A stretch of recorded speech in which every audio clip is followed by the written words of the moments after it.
good. Thank you. Great. Can you hear me okay? I'm always never sure if the internet is behaving as it should. Yeah, totally. And can you hear me too?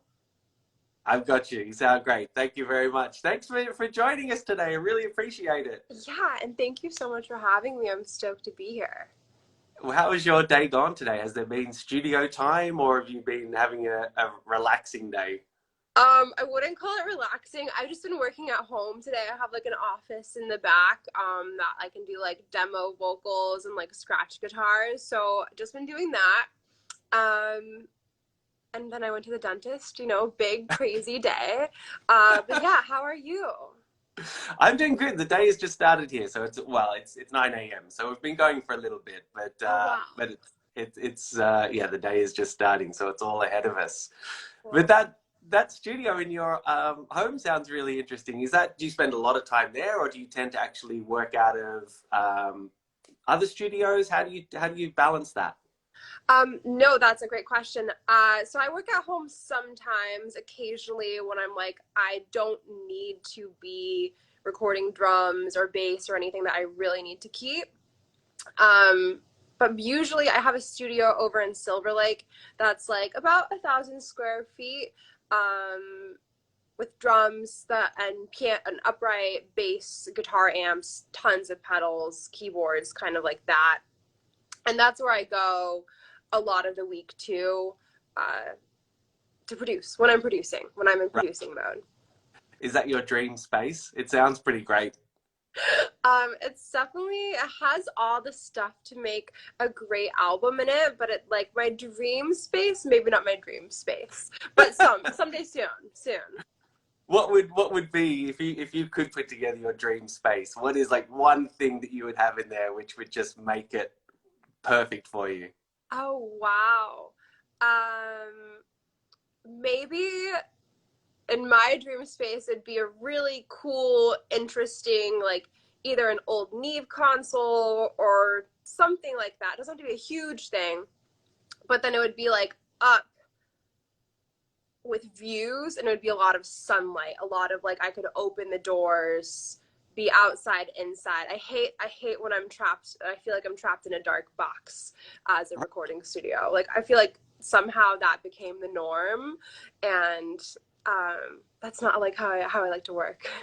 I was going to say, so did you have to adapt to that and adapt your headspace and your mental space to be okay in that environment?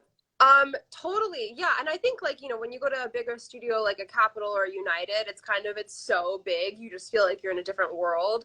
And I think in the past like 20 years, like, producers started being more in the laptop and studios started becoming smaller and smaller and smaller. Um, so yeah, it's a bit of a different headspace, or just like a lot of breaks stepping outside. Right. But like luckily in my studio I have now, and it's so funny that when I moved in, there were these giant sound panels covering these massive windows, and like the first thing I did was just like I walked up to them and I ripped them off the Right. wall, and I brought the windows back, and I soundproofed the windows. So Uh, yeah. I love it. So Yeah. you've are having, I was going to say you've had such an incredible career, but you're having such an incredible career. And I'm so interested in your journey to this point because I think you grew up in Wichita, in Kansas, Wichita, which, Kansas. which if I understand correctly, isn't really the center of the musical universe. But No, I wouldn't say it is. what was it like growing up there?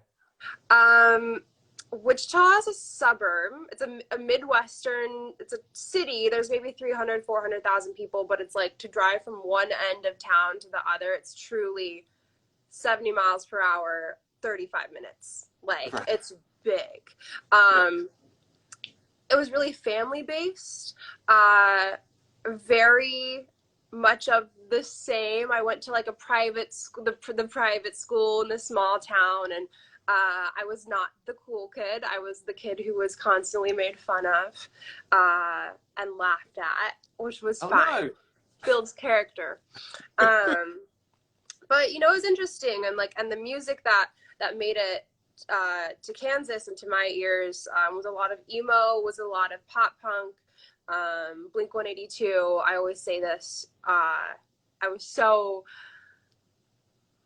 embarrassed as like a late teenager and like early 20s when I moved to LA, but like Blink 182 changed my life and changed my world. That and the Beach Boys. Why was yeah. that be embarrassing? You know, I thought it wasn't. I was obsessed with it for when I was 11 years old till I was like the whole time actually. But I went to Berkeley School of Music in Boston, and Blink 182 wasn't what people liked.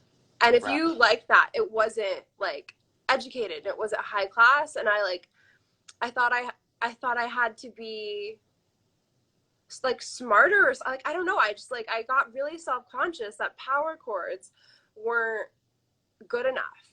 And now I'm like I love it so much.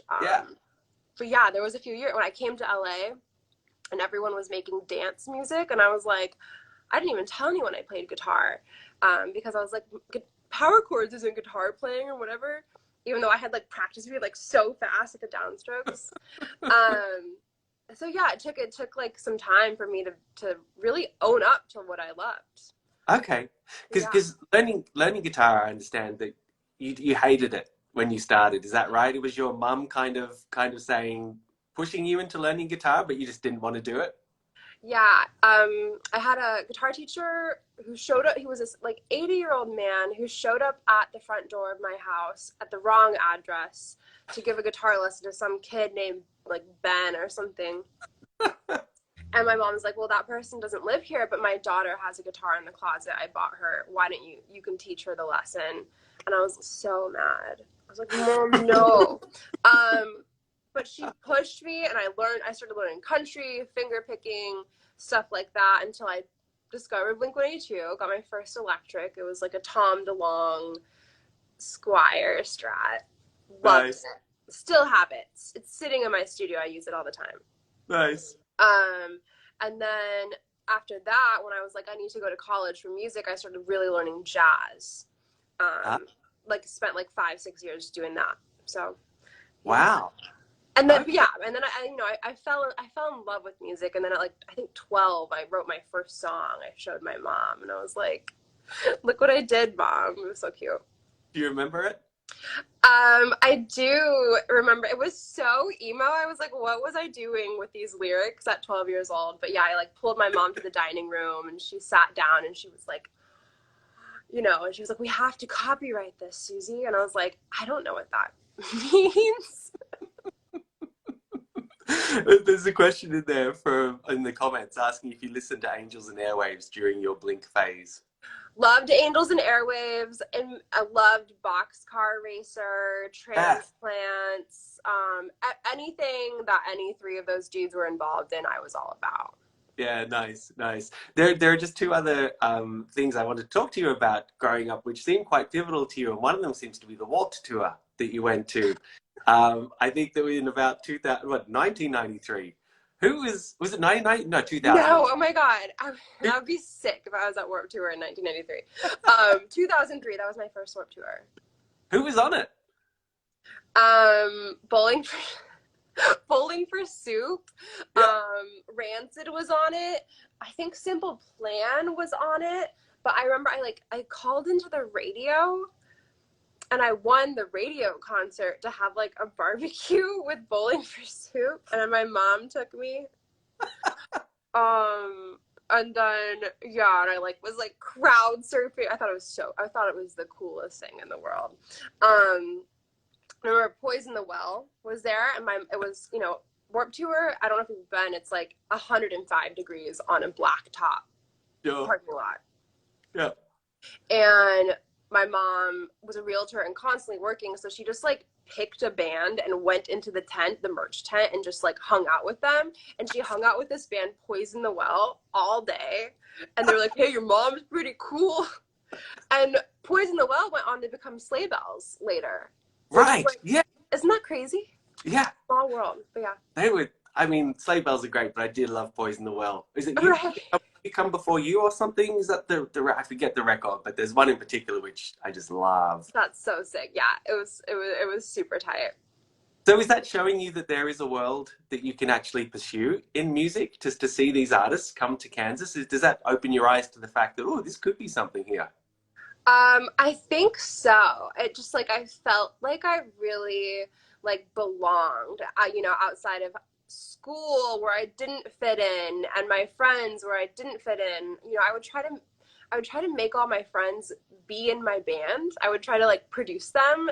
These kids who didn't play any instruments, I would be like, here's the bass line to Brain Stew. You just play it like this. And then I would like put them I would convince them to go to my garage and be in my garage band. And no one wanted to be there. So like being at Warped Tour, I would go to these dorky summer camps called Power Chord Academy. Sure. Sounds They were so that like blew my mind. And I played that song I wrote, and I played for my mom. I played it there at the little like open mic night. All the kids can like throw $1 into the hat in front of the thing, and like when I did it, it felt like me compared to all of the other people who had played. Like people freaked out, and I was like, what is going on? No one's ever responded to something that I sang like this. And so like kind of that too, really, I was just like, it just always felt right, and it always felt like this is what I'm supposed to do. This is what I'm supposed to do, music and nothing else.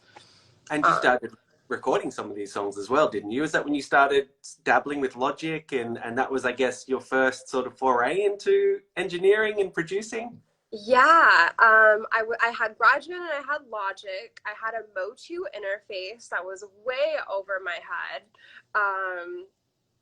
And, I discovered like the auto tune version, and was just recording all my songs, recording covers. MySpace was huge then, and like I had like a following, a few thousand people on MySpace that would like use my song or my cover as their profile song, and it was just like so wild. But I just kept making music, and then I went to probably mortifying demos now if I were to listen back.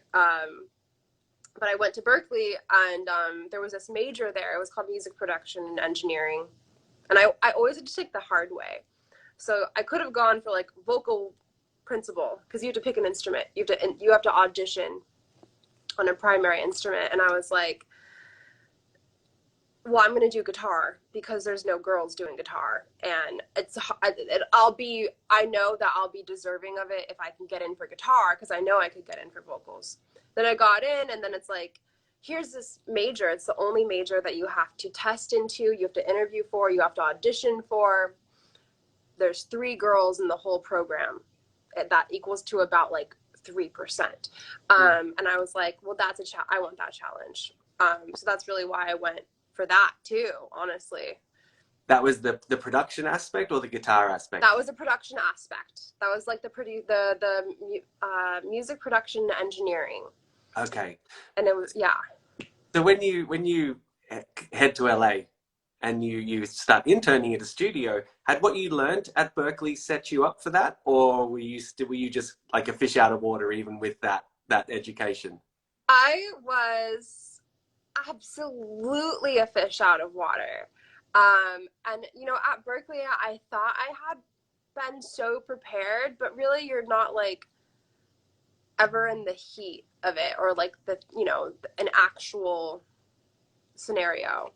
So, my first day interning at this studio in LA, Martin Johnson from Boys Like Girls was there, and he was whatever, and like they threw me on the computer, and I was like I like feel like I turned into like a wood board. I like couldn't do anything. I was just like frozen in fear. And it's just like, you hear about signal flow, you take the written test the entire time, and like did not compute to me. Right. That's how I get that's how I'm gonna get Martin's vocals to sound awesome, and I'm gonna double it, and I'm gonna comp it, and it's gonna be, that's how he walks away at the end of the day with the song. Like, no. So everything, I feel like a lot of what I learned was being in LA, in a studio, ruining sessions because I didn't know, how to do things, distorting vocals on over compressing, you know, that Yeah. kind of thing.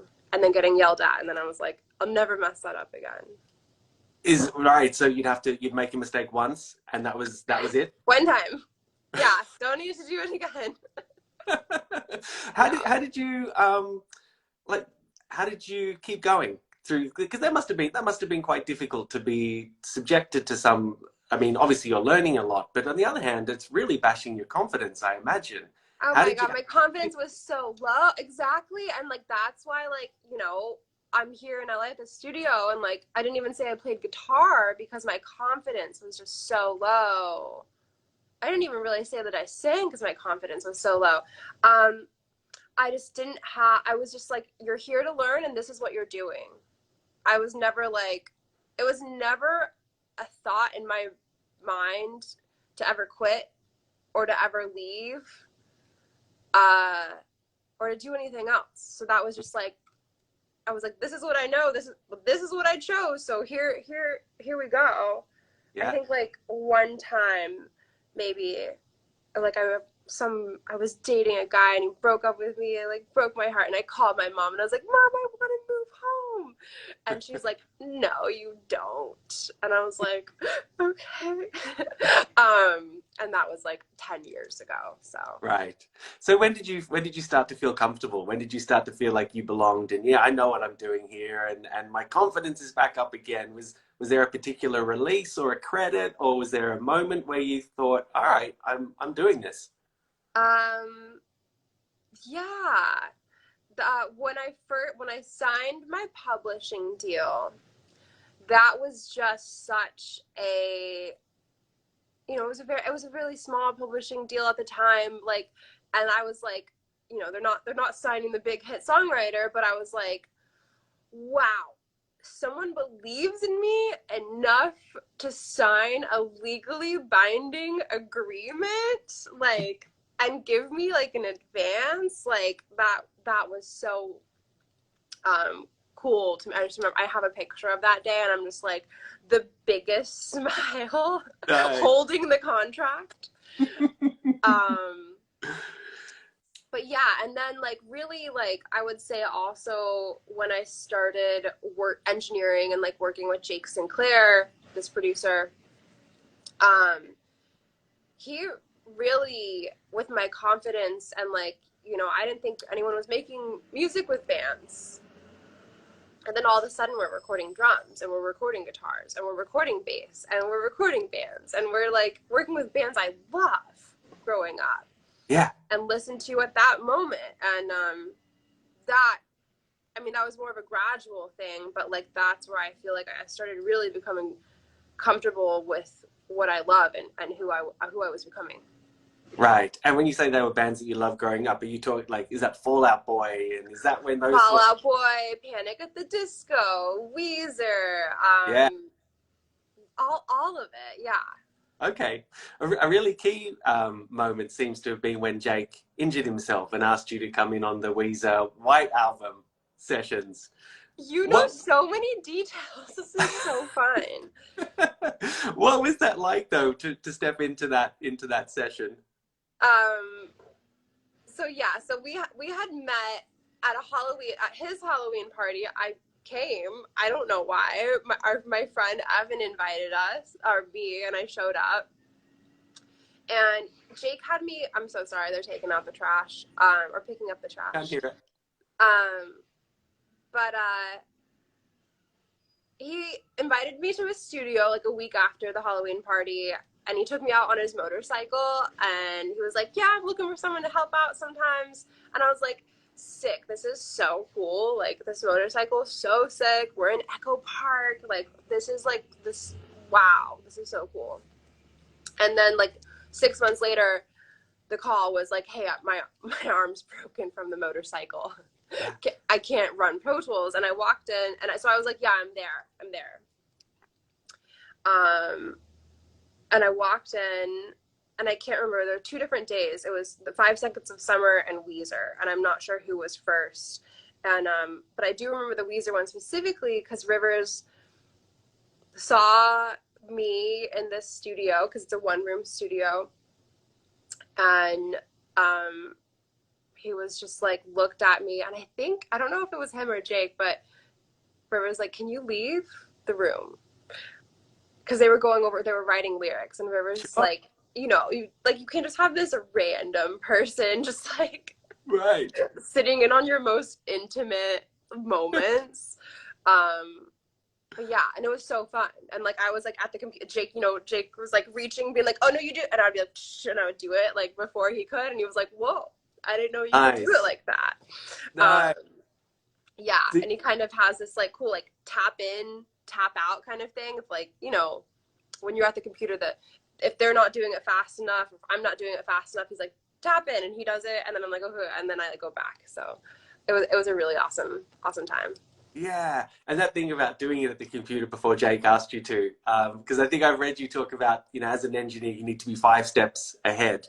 Is that a good example of that, of always being able to Oh, anticipate? totally. Yeah, if you can like be faster when if the producer's like walking over about to be like, "Hey, that can you do it?" And you want to make sure that they don't want to Yeah, sit down and do it themselves, because you're supposed to be there helping.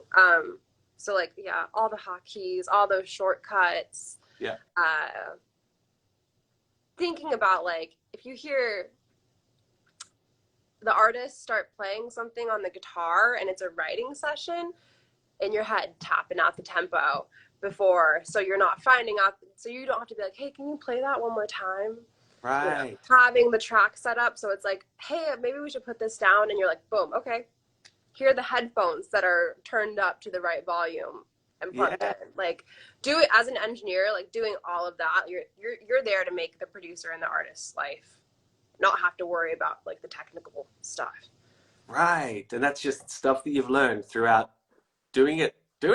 Doing it and messing up and being slow and being too slow, like you find like what's the pace Right. that it needs to be at. Okay.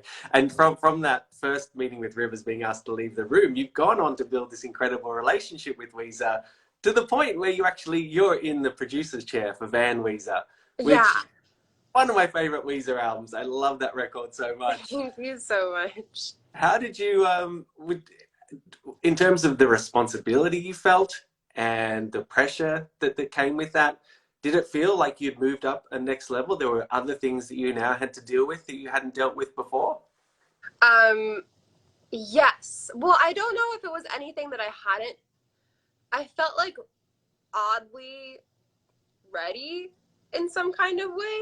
Like I wasn't like completely terrified of like, I've never done this is like a new language. Like it felt oddly, all right, I have to do a good job. But I will say, walking into it, I was like, I need United Studio A. We need Drum Doctor coming in and bringing Kurt Cobain's snare from Nevermind. We need five, no, six different amps mic'd, ready to record with different heads. Like this ridiculous setup that would be cool in the 90s or like the 80s or like any other decade.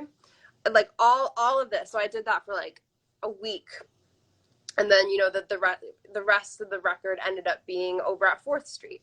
Um Much more, it's like, here's what we do. It's this amp, it's this mic, this is how we're setting it up. We're using Pat's kit. We're using Pat's snares, like that kind of thing. Um, Right.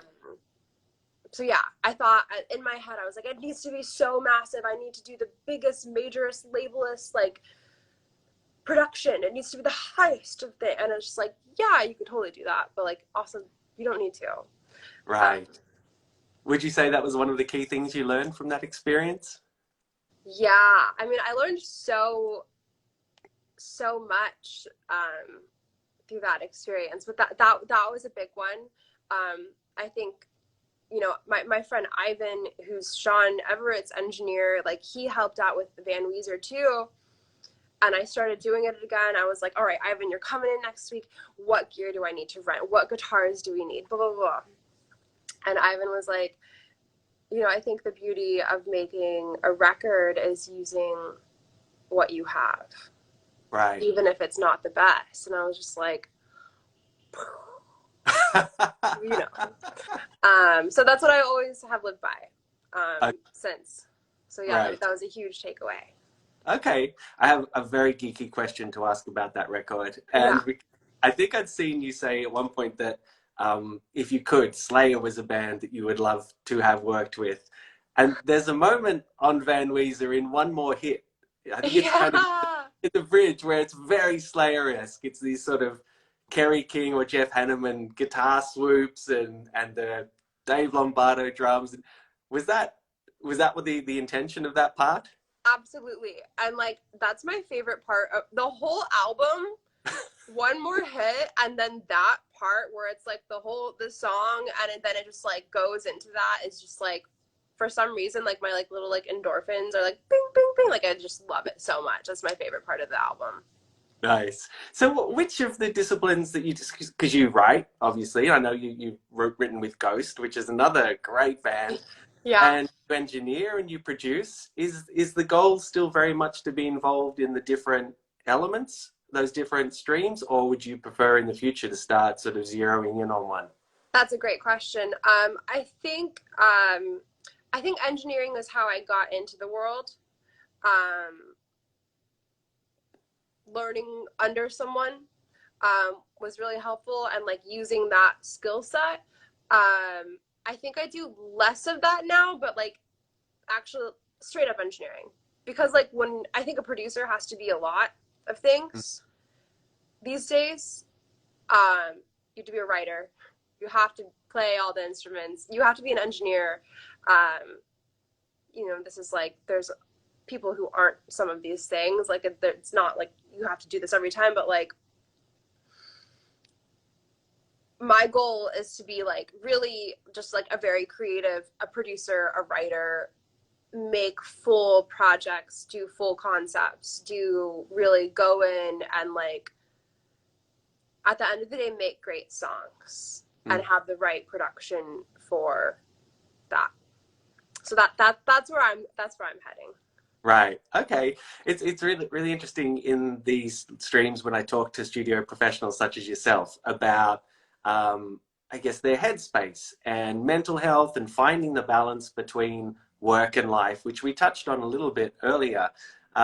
Yesterday we had a mastering engineer called John Greenham on the Oh, live I know stream. John. Yeah. Oh, yeah. Okay, right. And so, he was talking about how important Buddhism has been to him in terms of just putting him in a headspace where he can move on from things and just, I guess, enjoy his work more. Yeah. What's important to you when you're in the studio and outside the studio as well, in terms of keeping you in a space where you enjoy the work and you want to keep working? This is like an amazing question, and I think like not enough talked about. And I think my first 10 years in LA, the only thing I did was work 7 days a week, 18 hours a day. And it was fine. And I think people can do that. But that's not how I want to live spend my time on earth. Right. Even this summer especially, like I've been like prioritizing my mental health. And it's, I think, really helped me be way more creative and love what I do even more, because I was getting really cynical, and that sucks.